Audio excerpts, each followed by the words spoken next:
seria até o mais completo. Os casos ambulatoriais geralmente são limitados, não tem muito, né, complicações, são menos de 1%, tá, de mortalidade. Tá? 12% nos casos de internação geral, né, e aqueles doentes que vão para terapia intensiva, né, que necessitam de cuidados intensivos, aporte de 4, 5, principalmente, a mortalidade já está batendo lá perto de 40%. Tá? Então, é muito recomendado usar um scoring, tá, para a estratificação desses doentes na emergência, tá, tanto para pneumonia quanto para sepsis. Vocês ainda não tiveram aula de sepsis com Francisco, tá, mas recomendo-se fortemente uma ferramenta de triagem para criar o doente séptico lá na emergência. Tá? E todo paciente com infecção a gente tem que pensar em sepsis, não tem jeito. Tem uma pneumonia lá, por que não pensar em sepsis? Por que não aplicar um score super simples de triagem lá na emergência para afastar a sepsis, até para a gente ficar respaldado também do ponto de vista jurídico, né? A incidente crescente no mundo, claro, a idade da população está crescendo, né? As pessoas estão, né, morrendo mais tarde. E também o outro motivo que é, obviamente, essas pessoas têm momentos de comorbidades, doença pulmonar, obstrução crônica, doenças cerebrovasculares, diabetes, doenças cardiovasculares, neoplasia, doença renal crônica. E algumas dessas aqui são fatores modificadores da evolução da doença na emergência, que podem piorar o prognóstico do seu paciente. Tá? Muito interessante, claro que cada hospital, cidade, estado conhece o perfil etiológico, epidemiológico, tá, e de resistência bacteriana à pneumonia. Tá? Isso seria bastante interessante se você tivesse inserido ali. A gente tem uma noção aqui no nosso hospital, apesar do nosso serviço aqui de microbiologia não ser tão bom assim, mas a gente tem uma noção, tá, dos germes mais prevalentes ali. Tá? A gente sabe que o nosso problema aqui não é MRSA, por exemplo, estáfilo resistente. A gente tem muito pouco pneumonia com estáfilo. E que o nosso grande problema, assim como a maioria dos hospitais do Brasil, são os gram-negativos. São os pacientes que internam, no segundo ciclo antibiótico não respondem, vão para o CTI, daqui a pouco tem uma citobacter, uma Klebsiella, né, para esses pacientes que costumam evoluir muito mal. Tomar cuidado sobre algumas definições, tá, sobre pneumonia adquirida na comunidade, que está fora daquele contexto, né, hospitalar, versus uma pneumonia associada a cuidados de saúde ou nosocomial. Nosocomial, claro, é uma pneumonia mais hospitalar, pneumonia associada aos cuidados de saúde. Paciente que já é, por exemplo, mora em asilo, ou aquele paciente que é renal crônico que frequenta clínicas de diálise, esses pacientes têm fatores de risco diferentes, né, para germes um pouco diferentes do pneumococo, né? Pacientes, né, portadores de pneumonia que estiveram 2 ou mais dias hospitalizados nos últimos 3 meses, provenientes de asilos ou casas de saúde, que receberam antibióticos intravenosos, quimioterapia, ou que trataram escaro nos últimos dias, tratamento em clínica de diálise, teoricamente esses doentes deveriam ter uma abordagem um pouco diferente. É isso que a gente sempre aprendeu, né? Tem que trabalhar na amnese para você pensar de forma mais correta, talvez usar um antibiótico no espectro um pouco mais alto, né? Entretanto, essa última atualização americana, ele comparou você tratar todo mundo que está nesse pacote aqui com uma pneumonia comunitária normal, com antibiótico no espectro mais reduzido e não houve mudança de mortalidade. Tá? Não estou querendo dizer que a gente não vai fazer isso, porque tem que convencer ainda, né? Mas o protocolo americano não observou, está no livro de vocês já na edição mais nova, ele não observou mudança de mortalidade quando eu começo, por exemplo, a tratar esses pacientes, mesmo, né, que estão associados a cuidados de saúde, com amoxicilina, por exemplo, a nível ambulatorial. Tá? Então, é algo que a gente vai ter que pensar futuramente aí, né, o que vale a pena, né? Sobre etiologia, né? 50% dos casos dos agentes etiológicos não vai ser descoberto. Não é tão simples a gente conseguir isolar esse agente. E a pista que a gente vai ter para a gente pensar é exatamente a anamnese do doente, tá? Trabalhar essa anamnese, ver os fatores de risco para cada gene, para a gente conseguir tentar ter uma taxa de assertividade um pouco maior no tratamento, na escolha do antimicrobiano. Sem dúvida nenhuma, em qualquer contexto de pneumonia, vocês já aprenderam isso com a Iver, o pneumococo continua sendo o germe mais isolado, 30% a 45% dos casos, tá? Sendo a principal causa de pneumonia comunitária em todas as idades, faixas etárias, todos os pacientes, né? Todas as faixas de risco dos doentes. Tá? O segundo mais frequente vai depender muito dos métodos diagnósticos, características do paciente e variações sazonais. Você vê como que é complexo, tá? Será que é um germe atípico? Será que não é? Então depende muito do que você tem ali, tá? Do recurso que você tem para conseguir isolar, tá? Por exemplo, a gente tem basicamente cultura, né? A gente faz hemocultura, cultura de secreção traqueal, o máximo que a gente tem aqui. Então a gente não tem muito recurso. Tem hospitais que fazem sorologia com a legionela, teste urinário, né? E consegue isolar isso aí com muito mais sucesso, né? Após o pneumococo, os agentes mais comuns, o hemófilos, a moraxella, os agentes atípicos, né? Antigos atípicos, então também que estão tentando diminuir esse termo, não utilizar mais, até porque eles dizem que não é tão atípico assim, então, tá? Seria o micoplasma, clamídia, tá? Além dos vírus, tá? As pneumonias virais que a gente tem visto bastante também no nosso dia a dia. Eu estou lá com um paciente lá no CTI, lá do leito, discuti ele ontem, leito 17, se eu não me engano. É um paciente que estava com pneumonia na enfermaria, falhou no esquema antibiótico, fez um AVC, na verdade, ele desceu porque ele fez um AVC dentro da enfermaria, né? Fez um déficit, né? E convulsionou, desceu para o CTI. Cara, vamos ver a tomografia dele, não tem nada a ver com pneumonia tradicional de pneumococo infiltrado, cheio de vidro fosco, tá? Então, assim, uma cara de pneumonia viral danada, né?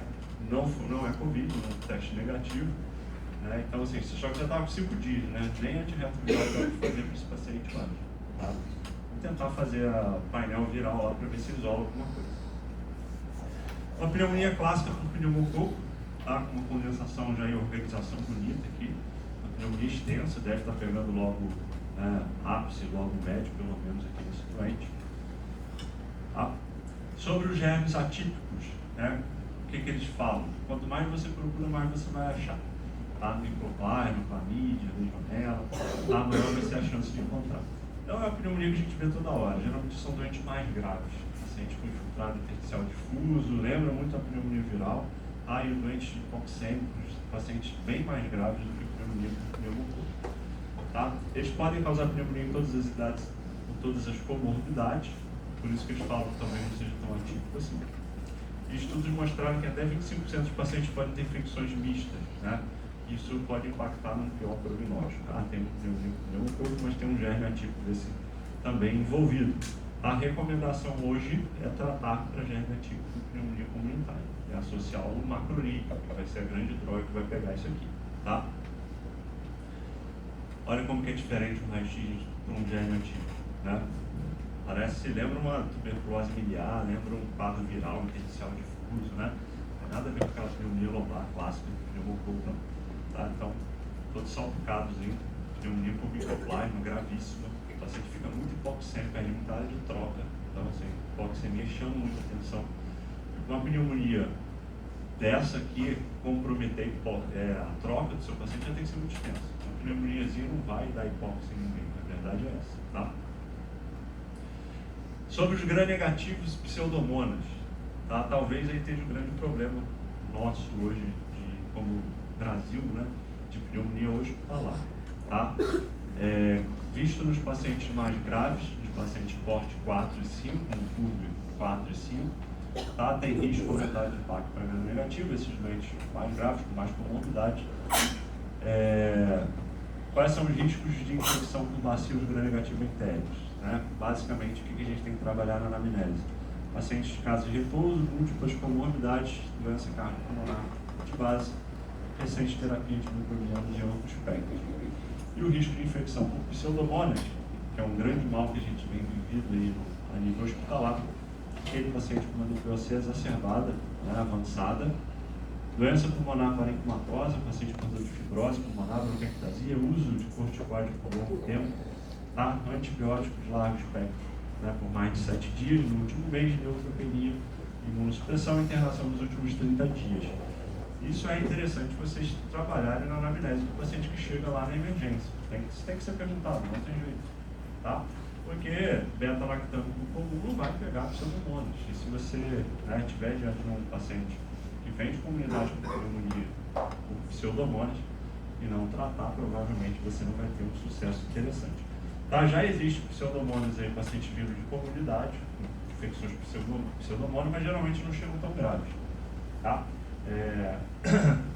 Então isso aí vai ter que ser trabalhado, por isso que é um pouquinho chato nessa parte inicial de etiologia, né? Porque isso tem que ser lembrado, esses fatores de risco, e eles acabam perguntando isso em prova. Aqui tem um slide que ele fala do germes específico e risco de pacto. Tá? Fala do hemófilos, por exemplo. O que é o principal risco? O maior risco no DPOC e no tabagista. Pneumococo resistente, naqueles doentes mais idosos, acima de 65 anos, uso de beta-lactame nos últimos 3 meses, os pacientes com múltiplas comorbidades, o etilistas, os pacientes imunossuprimidos. Risco para anaeróbicos, etilistas, os pacientes com doenças neurológicas, costumam ter um nível de consciência comprometido, pacientes com demências, que ficam fazendo microbroncoaspiração de anaeróbico de boca, tá? Distúrbios da deglutição, por mesmo motivo, tá? Paciente que convulsionou na emergência e aspirou, tem que cobrir para anaeróbio, não tem jeito. O paciente que tem dentes em péssimo estado de conservação.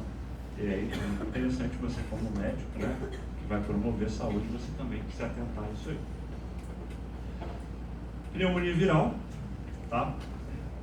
Notem aqui que também é um infiltrado intersticial, muito parecido com a pneumonia por micoplasma, que a gente viu lá no outro slide, tá? E as pneumonias por influenza e outros vírus frequentemente têm infecções bacterianas associadas. A gente viu isso muito no Covid, o paciente dando entrada no Covid, hipoxêmia, tá lá no 5º, 6º dia, secreção purulenta, febre alta, assim, então infecção secundária associada, o que não justificava fazer azitromicina para ninguém, tá? Então, assim, todo mundo que chegava na emergência ou no postinho ganhava azitromicina para tratar o Covid no início, né? E aí, obviamente, teve um pico de seleção de germes multiresistentes, você sabe que isso vai acontecer. Outros vírus que devem ser lembrados incluem sincial respiratório para influenza, tá? Adenovírus é importante lembrar que existe coronavírus ainda, rinovírus, tá? Mas o que a gente mais vê, principalmente pneumonia grave, é a influenza, tá? A gente já perdeu o paciente com H1N1, que é bastante hipoxemia, o paciente fica com insuficiência respiratória bem grave, faz pulmão de Sara, pacientes são difíceis de manipular, tá? No atendimento, assim, o quadro clínico, eu bater o olho, assim, o que me chama a atenção para diferenciar, por exemplo, a pneumonia de germe ativo com a pneumonia viral? Viral? Isso. Cara, é muito difícil você diferenciar na prática, assim, principalmente naquele primeiro momento, certo? O raio-x é semelhante, o grau de hipóxia pode existir nos dois, os pacientes chegam com uma certa insuficiência respiratória para você, né? Nesses casos, no CTI, o que a gente costuma fazer? A gente notifica para tudo, colhe sorologia para tudo e entra com tratamento para tudo, tá? Porque na maioria das vezes não é fácil você reconhecer isso, essa diferença, né? Então, quando chega lá para a gente, o que a gente faz? Tem um paciente grave, né, que está no ventilador, geralmente esses doentes evoluem mal, não sei se respiratória. O paciente está no ventilador precisando de uma F2 mais alta, a gente vai, abre o raio-x, a tomografia e infiltrado artificial. Cara, a gente notifica para influenza, para coronavírus, notifica para germes atípicos, entra com a claritromicina, claro que a gente entra com beta-lactame também, porque assim, o pneumococo em todas as faixas etárias ele é o mais provável, mas isso daqui, aquele outro raio-x, não é pneumococo, pode ter até associação, né? E existe um sinergismo de drogas aqui. Você notifica para tudo, espera a sorologia, painel viral, para você entender o que está acontecendo. A maioria das vezes não é tão fácil você diferenciar uma coisa da outra. Aí acaba entrando no antiviral também. Entra com Tamiflu, tá? Precoce. Esse paciente, por exemplo, está lá, ele desceu com 5 dias de enfermaria, com uma tomografia, para mim, muito suspeita para pneumonia viral. Só que 5 dias já perdeu o time, né? Você tem que entrar o mais precoce possível. 5 dias não adianta fazer, não, tá? É muito difícil fazer.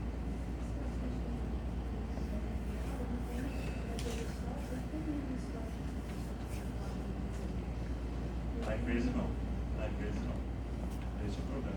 Às vezes o paciente, ela pergunta se esse paciente com pneumonia vem com pródromos de quadro gripal, né? Coriza. Às vezes não acontece. Às vezes o paciente já chega e já abre um quadro de dispneia, hipoxemia, e aí você radiografa o seu paciente, né? O paciente costuma dizer muito isso. Os pacientes não estão ouvindo o que o livro está falando mais não, né? A gente está vendo muita apresentação atípica ali, muita pneumopatia grave, e às vezes a gente nem consegue fechar o diagnóstico. Não é só eu lá no CTI não, né? O Unimed também, a IF também tem visto, a gente não sabe o que, né?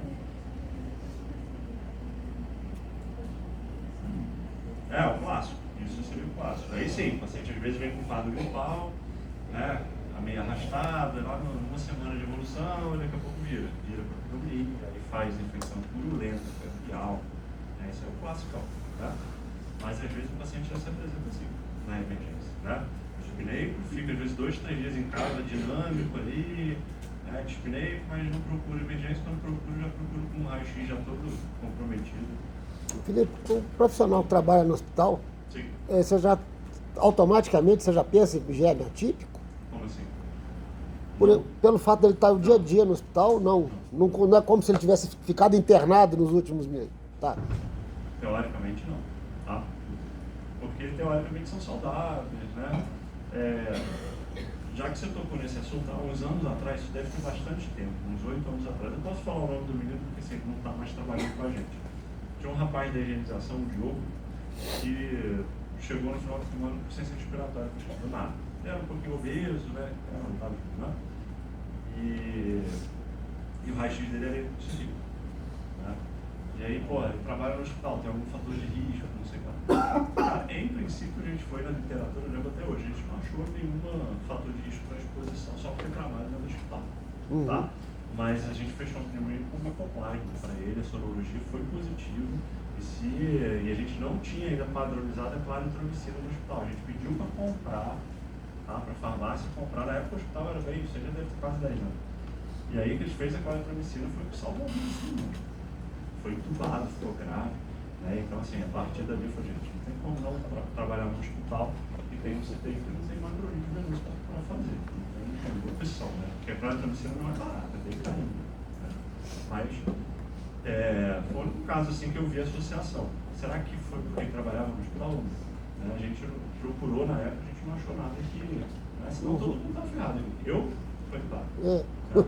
16 anos cheirando paciente dentro do CTI, eu já estava ferrado, né? Tem muito ponto de correr. Pneumonia expirativa, tá? Realidade a nível hospitalar, mas pode vir do paciente, né, demenciadinho já, coitado, com um quadro neurológico prévio, pacientes, né, com doenças vasculares prévias, acamados, que já não tem um nível de consciência muito bom, tá? Um paciente portador de Alzheimer, alguma coisa assim, tá? E aí, né, uma predileção grande pelo lobo superior direito, questões anatômicas, né, a gente vê bastante ali, tá? Aqui, pneumonia maciça. Depois a gente vai discutir isso, né? Porque não é todo mundo que aspira que faz pneumonia, tem que entrar com antibiótico para todo mundo, em princípio isso é controverso, a gente não trata todo mundo, né? Espera de fato o paciente fazer sintomas ali, né, de infecção. Tuberculose, tá? O slide não ficou muito bom, mas aqui dá para ver uma caverninha, bonitinho, tá? Bem diferente de uma condensação clássica, tá? Tem predileção também por lobos superiores, né? Então, por que eu botei esses dois lá? Porque a gente tem que lembrar que existem outras etiologias, tá? E aí também aquele resumo de novo, né, sobre a etiologia, fatores de risco para PAC com germes específicos, né? Ele inverte. O paciente que é etilista, que chega na nossa emergência, a quanto chega? Quase todo mundo, está em Valença, né? O pessoal em Valença bebe demais, né? É impressionante, né? Não sei se eu contei para vocês, na época que eu era estudante aqui em Valença, saiu aquele apêndice da Veja, né? Veja Rio, né? Que é um apêndice da revista Veja da época, né? Na época não era nada online, era tudo físico, porque a minha revista tinha na banca, né? E aí, estava lá, né? Estatisticamente, qual o município que mais consome bebida alcoólica por habitante? Valença era o primeiro, no estado de disparado, né? É mais do que faculdade de medicina, né? Mas aqui o pessoal bebe, muita gente vê isso no nosso dia a dia. Quando a gente tinha um CTI lá de 10 leitos, há muitos anos atrás, eu acho que eu já estava na direção naquela época. E aí uma coisa que me chamou a atenção lá, porque dos 10 leitos, acho que 8 ou 9 estavam ali dentro do CTI por causas diretas ou indiretas relacionadas a álcool. Alguns por trauma, outros cetose alcoólica, cirróticos. Eu falei, cara, o grande mal da cidade é a bebida alcoólica, não tem dúvida disso. Aí eu chamei a diretora geral na época, a gente chamou o pessoal da prefeitura para fazer alguma coisa para algum programa, né? Mas não saiu do papel, né? Então, isso aqui vai chegar pra gente. E aí o doente etilista pesado, a gente tem que cobrir para anaeróbio, não tem jeito. A clindamicina é um baita antibiótico para esses pacientes, tá? Pneumococo resistente à penicilina, típicos gram-negativos e tuberculose nesse contexto do paciente. Se estiver emagrecido, com tosse crônica ali, mais de 3 semanas, pense em tuberculose. Paciente tabagista, DPOC, né? Hemófilos e monoxela. Dentes precários, anaeróbios de boca também, os gram-negativos.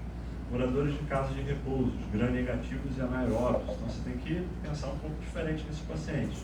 Paciente que tem muita bronquiectasia, muita lesão de bronco ali, dilatação de bronco, os pacientes costumam ser muito secretivos, né?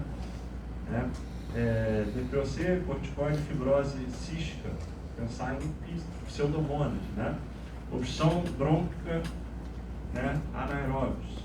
Uso de antibióticos de amplo espectro, pseudomonas gram-negativos, tá? E pneumococo resistente à penicilina, tá? Esse paciente é muito comum a gente pegar na emergência. O paciente usou clavulin em casa por uma semana, chega na emergência, quadro de pneumonia, tá?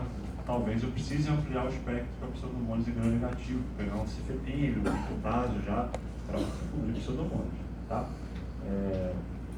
Lembrado que pneumococo resistente também é penicilina simples. Achados clínicos, tá? Deve fazer parte do diagnóstico diferencial em todos os pacientes. Tosse, febre, expectoração, dor torácica, principalmente dor pleurítica, né, e dispneia. Isso aí seria interessante se todos os doentes chegassem com esses sintomas, mas não é assim que funciona, tá? A maioria das vezes, principalmente no paciente idoso, às vezes eles são até oligossintomáticos, tá? O paciente quase não tem sintoma nenhum, às vezes o sintoma do paciente idoso é a dinamia, né? O paciente está na queda de estado geral, são sintomas muito inespecíficos. Aí você vai procurar, acha uma imagenzinha daqui com 5 dias de hospital, já está mais grave, né? Então nem sempre é assim.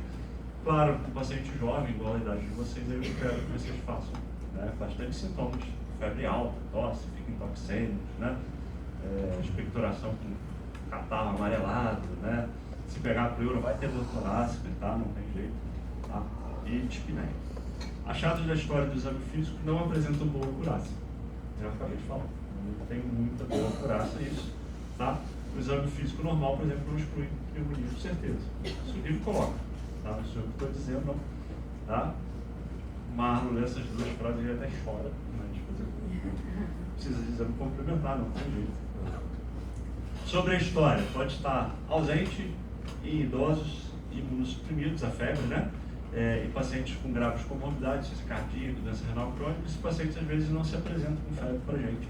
Como eu falei, chegam óleos sintomáticos, às vezes até hipotérmicos, pode ser até pior. Tá? Tosse. Ela pode ser seca ou produtiva, mais clássico que tem um escarro amarelado, purulento, pneumococo pelo menos, mas pode ser um escarro branco, tá?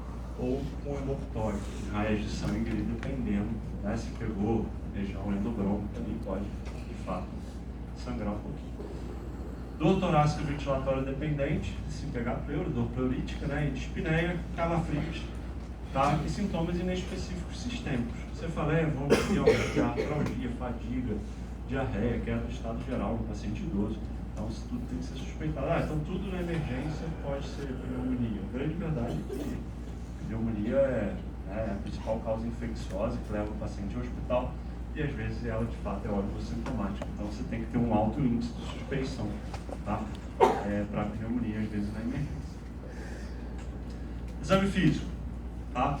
Alterações inespecíficas, taquipneia, taquicardia, hipotensão, talvez nos pacientes mais graves, crepitações localizadas, mas pode ser só um murmúrio reduzido, tá? Massa 6 a percussão de tórax, já se tiver um processo de condensação avançado, tá? Eventualmente atrito pleural, tá? Pode acontecer. A sensibilidade do exame físico, 47 a 69%, especificidade 58 a 75%, também não é nada muito impactante, tá? Em idosos imunocomprometidos ou doenças de base grave, o limiar de sensibilidade para a pneumonia tem que ser baixo, tem que suspeitar desse paciente, que isso pode ser pneumonia e que não espere uma história e um exame físico muito florido nesse paciente. Febre persistência, taquipneia, expectoração e taquicardia, estertores, murmúrio reduzido, mialgia e sudorese noturna, de fato eles vão aumentar a sua probabilidade. São estudos que mostraram aumentando a probabilidade de pneumonia comunitária, de que comunidade, tá? Mas, volto a falar que não é todo mundo que vai chegar assim pra gente. Isso como que é a ausculta do atrito pleural? É como se fosse um atrito mesmo, tipo, com a pleura tá rangendo, tanto na nariz quanto na nariz. Tá? Parece um rangido mesmo, com um craquezinho, tanto no nariz quanto no nariz. Ele é parecido até com a crepitação, com os craques de crepitação, só que ele é mais altivo, ele é mais agudo. Aí você vê que parece que a pleura, ela descola e cola. Ela fica uma tentando na outra, de fato, né?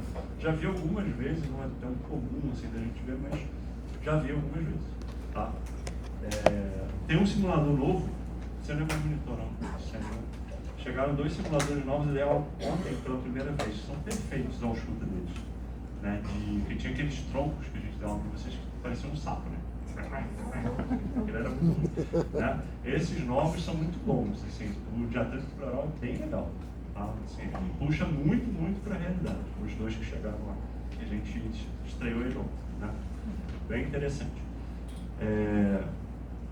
Sobre exames complementares, radiografia de tórax, tá? Especificidade muito alta, acima de 90%, mas uma sensibilidade baixa. Por quê? Porque pode ter pneumonia que está num processo inicial, que o raio-x talvez não pegue ainda, tá?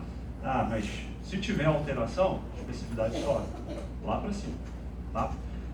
É o único exame, em princípio, que você tem que pedir para todos os pacientes do PAC. Faz parte do protocolo americano, né, brasileiro.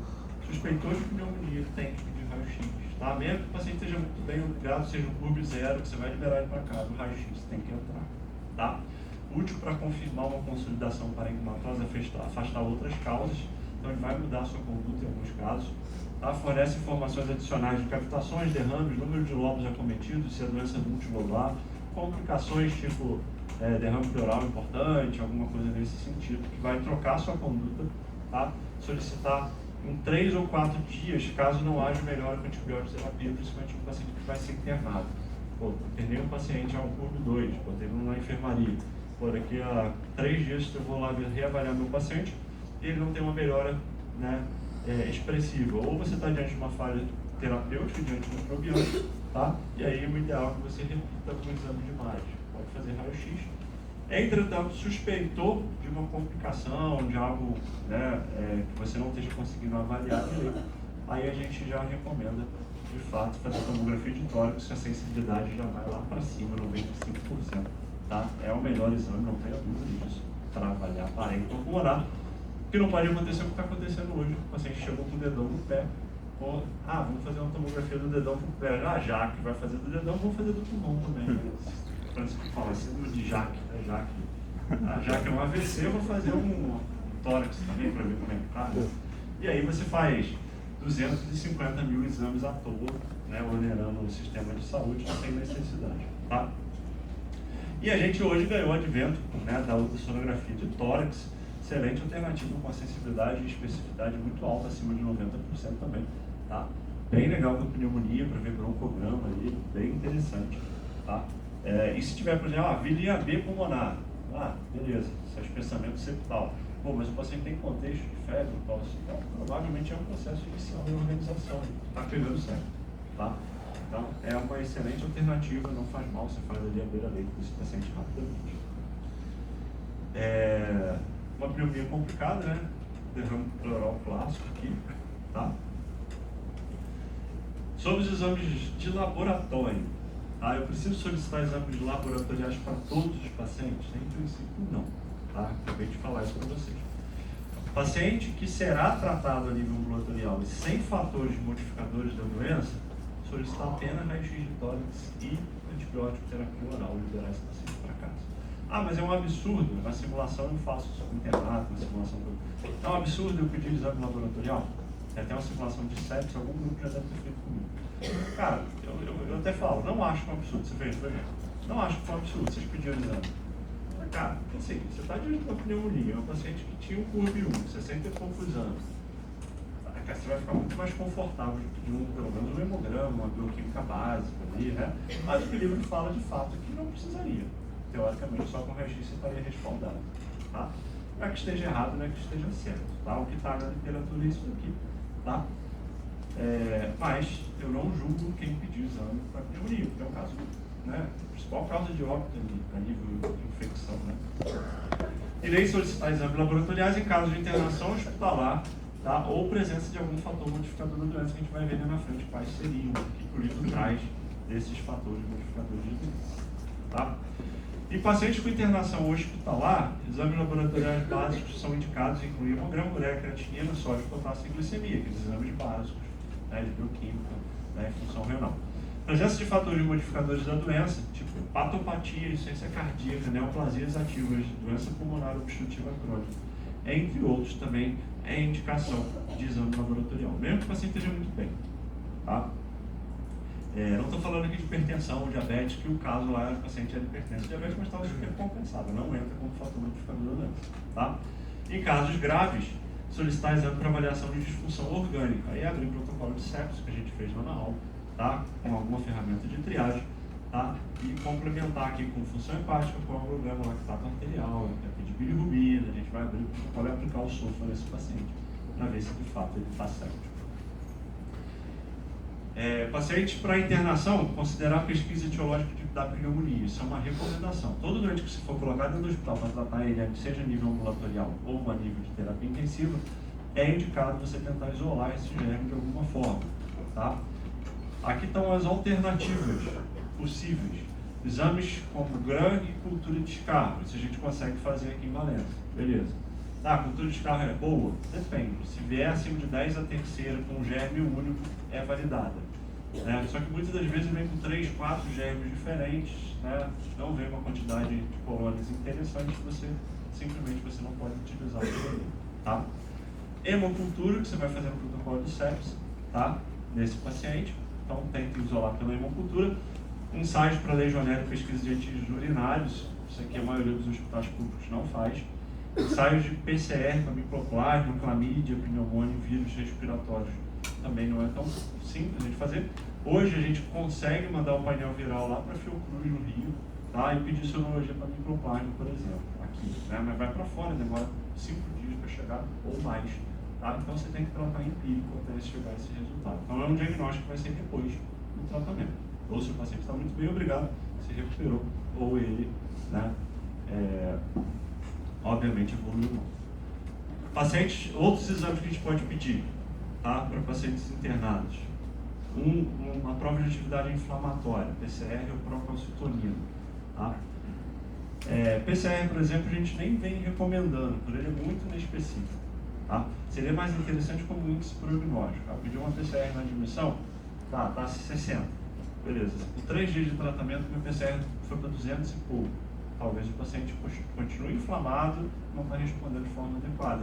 O pessoal da pediatria faz muito isso, tá? PCR seriado para ver prognóstico. Já a procalcitonina já é bem mais interessante, mas também bem mais cara. Tá? A procalcitonina impacta, inclusive, em diagnóstico. Ela muda a sua conduta na emergência. A procalcitonina alta, ela faz você usar antibiótico. E assim que essa procalcitonina baixar, você pode parar o antibiótico do paciente, para você ver o nível que é a procalcitonina. Tem